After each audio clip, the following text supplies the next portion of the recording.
Assalamualaikum warahmatullahi wabarakatuh. Perkenalkan, nama saya Herdina Yusliani. Saya dari kelompok 6 bersama rekan saya Nura Madini. Di sini kami akan membahas tentang teori pendapatan nasional yang akan dijelaskan pertama kali oleh Nura Madini. Kepadanya dipersilakan. Assalamualaikum warahmatullahi wabarakatuh. Nama saya Nura Madini bersama rekan saya Herdina Yusliani. Kami dari kelompok 6 akan membahas tentang teori pendapatan nasional. Pendapatan nasional merupakan jumlah total antara upah, bunga, dan keuntungan yang diterima per tahun oleh warga negara. Konsep pendapatan nasional. Yang pertama, produk domestik bruto atau gross domestic product atau disingkat dengan GNP. Total nilai barang dan jasa akhir yang dihasilkan oleh suatu perekonomian dalam periode tertentu yang dihitung berdasarkan harga pasar. Rumusnya GDP sama dengan pendapatan masyarakat dalam negeri ditambah pendapatan asing dalam negeri. Yang kedua, produk nasional bruto atau gross national product, disingkat dengan GNP. GNP adalah hasil penggabungan dari produk domestik bruto dengan pendapatan neto terhadap luar negeri. Rumusnya adalah GNP sama dengan pendapatan WNI DN ditambah pendapatan WNI LN dikurang pendapatan asing DN. Yang ketiga, produk nasional neto atau net national product, disingkat dengan NNP, didapat dari produk nasional bruto dikurangi dengan penyusutan dan barang pengganti modal. Rumusnya adalah NNP sama dengan GNP dikurang penyusutan tambah barang pengganti modal. Yang keempat, pendapatan perorangan, personal income, adalah jumlah seluruh penerimaan yang benar-benar sampai di tangan masyarakat. Rumusnya adalah PI sama dengan NNI ditambah transfer payment dikurang laba ditahan ditambah iuran asuransi ditambah iuran jaminan sosial ditambah pajak perorangan. Yang kelima, pendapatan disposable income, adalah pendapatan perorangan yang setelah dikurangi dengan pajak penghasilan. Rumusnya disposable income sama dengan personal income dikurang pajak penghasilan. Baiklah, selanjutnya akan dijelaskan oleh Herdina Yusliani. Ini saya akan meneruskan. Yang kedua yaitu pendekatan pengeluaran. Jenis-jenis pengeluaran terdiri dari 1. Pengeluaran untuk konsumsi, 2. Pengeluaran untuk investasi, 3. Pengeluaran untuk pemerintah, dan yang keempat pengeluaran untuk ekspor dan impor. Di sini terdapat rumus yaitu Y sama dengan C tambah I tambah G tambah dalam kurung X kurang M tutup kurung.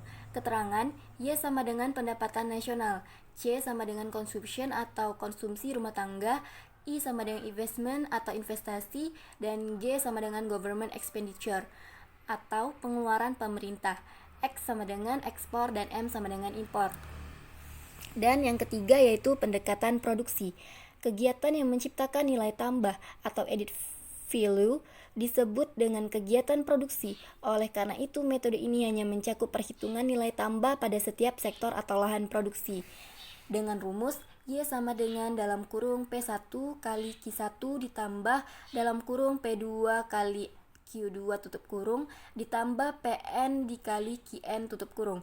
Keterangan, Y sama dengan pendapatan nasional, P1 sama dengan harga barang ke-1, Q2 sama dengan jenis barang ke-1, PN sama dengan harga barang ke-N, dan QN sama dengan jenis barang ke-N. Selanjutnya, yaitu faktor-faktor yang mempengaruhi pendapatan nasional. Ada permintaan dan penawaran, konsumsi dan tabungan, dan investasi. Manfaat mempelajari pendapatan nasional. Yang pertama, untuk mengetahui tentang struktur perekonomian suatu negara, dapat membandingkan keadaan perekonomian dari waktu ke waktu antar daerah atau antar provinsi. Dan yang ketiga, dapat membandingkan keadaan perekonomian antar negara. Keempat, dapat membantu merumuskan kebijakan pemerintah. Perhitungan tingkat pertumbuhan ekonomi. G sama dengan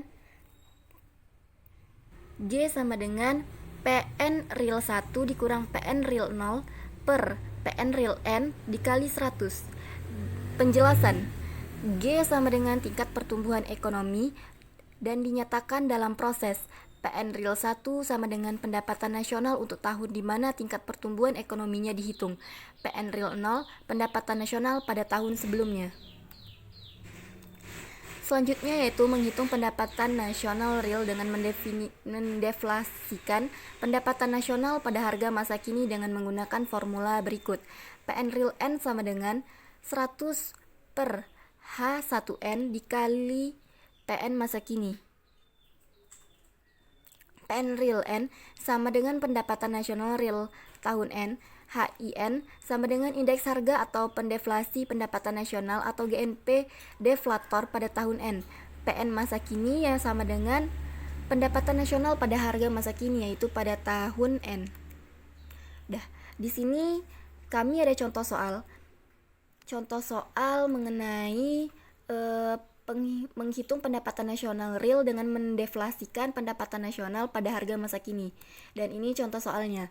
Pada tahun 2001, pendapatan nasional real adalah 120,2 triliun, sedangkan pada tahun 2002 nilainya telah meningkat kepada 128,8 triliun.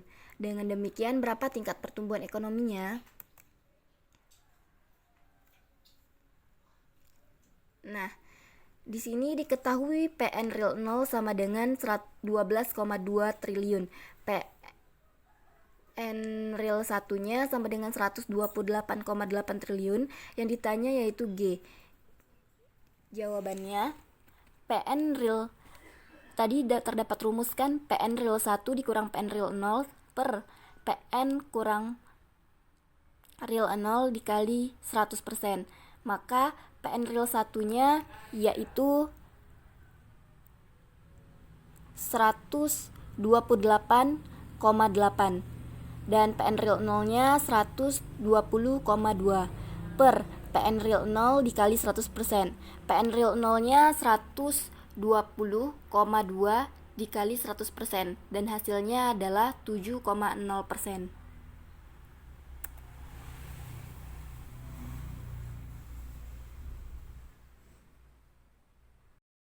Itulah hasil presentasi dari kelompok kami.